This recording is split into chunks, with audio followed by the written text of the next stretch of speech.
I'm smiling today because every time I think about the woman that I call Erin, Erin, yeah, I finally decided. I went through a few different ideas.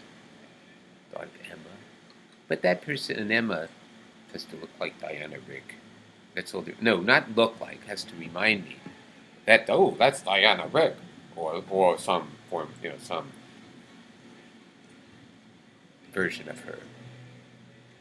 If you don't know, Diana Rigg was a British actress who had a career in on Broadway and I think in London theater scene too. After she made her money and she became known as Mrs. Emma Peel, the partner to Mr. Steed. And you never know what Mr. Steed's first name is, or maybe some of you Avengers freaks might. But this was a show from the late '60s into the early '70s, or I don't, maybe just late '60s. I don't know how many years. And boy, you watch it, you go, this is, from the '60s. You really, it's a little hokey, but not Diana Rigg. She's not hokey. So anyway, anybody who's an Emma would have to remind me of her, and that's probably, I'm not. It's going to be a while before I find an Emma. And actually, I thought of Eowyn for the woman that I'm calling Emma. No, Erin, I mean Eowyn. And then I said, no, no, you know what? I know Eowyn, a black Eowyn. Met her in Darina Melbay. It's called that because there was this guy who wrote all these guitar instruction series of books, and he lived there. I don't know what the Darina refers to. Maybe it's his daughter or something. I don't know. Where's guitar? Like B.B. King had the guitar Lucille. We make up names for everything. Where Darina Melbay is not actually. I mean, do I need to tell you that? No, I'm in a good mood because this woman, who's just about my age, actually a couple years older than me, her hair is kind of white as mine. She's probably a little grayer than mine. It's longer, but it's the important. I don't care about that. She's a nice person.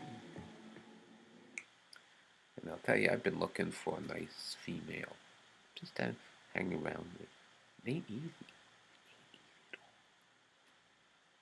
It's depressingly uneasy.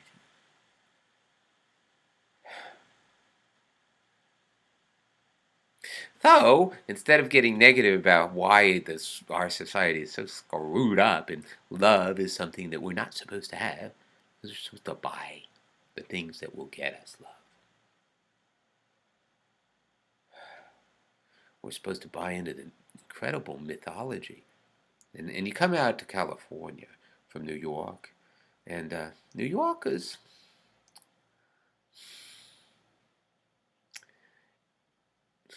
now forget about New Yorkers, because actually I'm comparing, it's Californians that I want to talk about.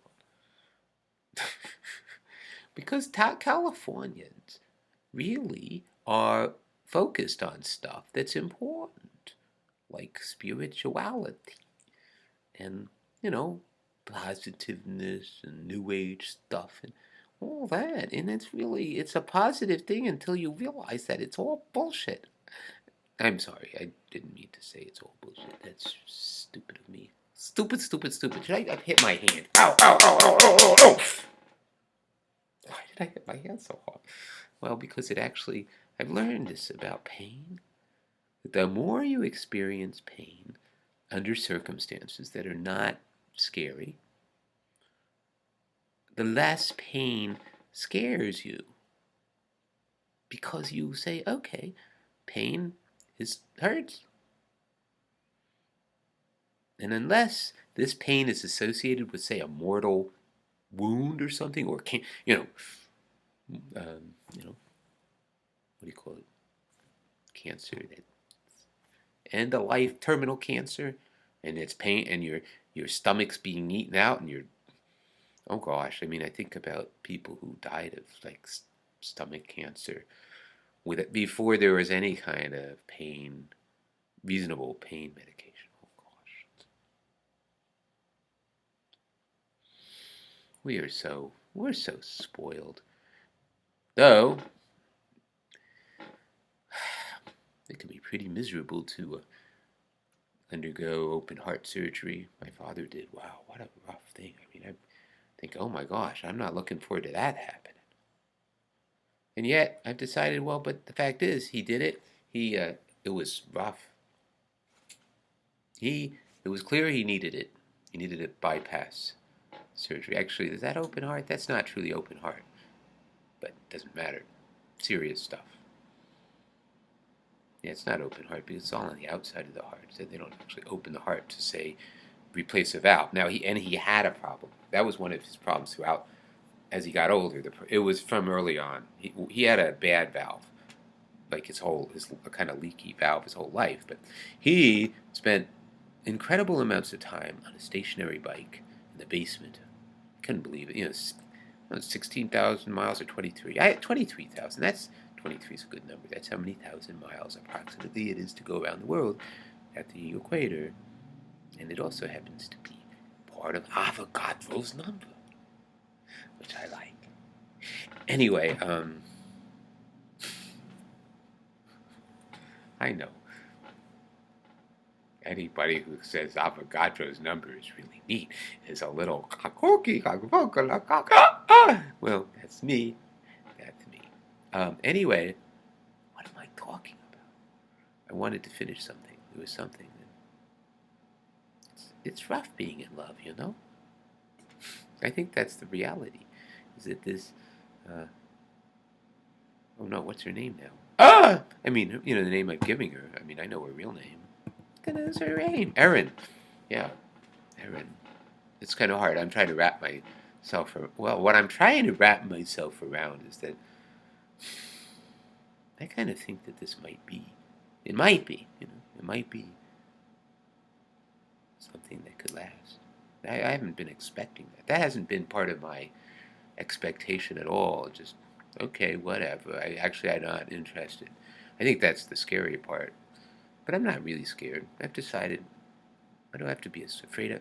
You mean if I decide I really like this person enough to stay connected with her for a long time, maybe the rest of our lives, doesn't mean I'm going to live with her. I don't think I really want to live with anybody. On the other hand, maybe. I don't know.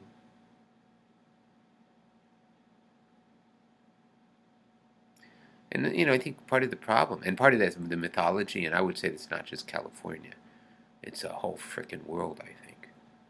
And it's partly just natural, the difference in the sexes. Women needed, evolutionarily, women needed to snag men and keep them. Otherwise, they'd starve to death, and their babies would starve to death because if you couldn't use your wiles to get men who actually are not programmed, right? We're programmed. I mean, from a purely evolutionary standpoint, the more females we put our genetic material into, the greater the chance of our particular traits being passed on. It's just that simple. So men are programmed at a very biological level. I mean, the same way that the way dogs have, male dogs want to do certain things, and including humping other male dogs. That's just part of. I mean, the gay scene in the dog world is, it's legion. It's legion. Legion? It's legend. It's stuff of legends. But anyway, I mean, it goes all the way down. It goes to butterflies even. It's really basic. And for us to act as if there's something a little weird or creepy. I mean, I get it as an old guy who, responds to females of very childbearing nature. Not only are they of the age, which means young, this woman that I'm excited about and interested in. I mean, she can't. The reality, this is different because there's no way that she can. I'm sure she's past menopause. Right, she's past menopause. She can't pass on my genetic material. So if I were acting purely from this urge, she would be out of the question altogether. But then the fact is, I'm not. The fact is, we humans have like parallel kinds of urges that are not entirely related. In other words, my urge to be, well, to just be friendly and physically affectionate with this woman.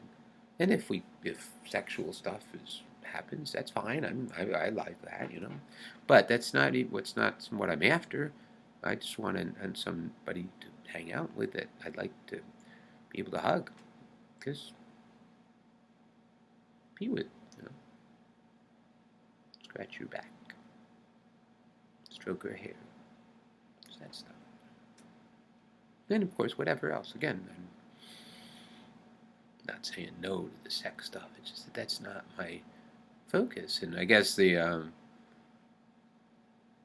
what I'm so. But anyway, if I happen to be responsive to a 25-year-old who is actually, you know, right in a prime kind of time, um, and and then who, especially if, yeah, I mean, it bothers me a little bit when these young women go around with their boobs hanging out and the skirts that are practically, you know, practically up to crotch level, and then you respond to them and say, "Oh, you're very pretty," and they say, "What a creep." I think it's time to stop. Oh, but wait a minute. I'm getting a little. I don't know. Every time I kept thinking about this friend of mine.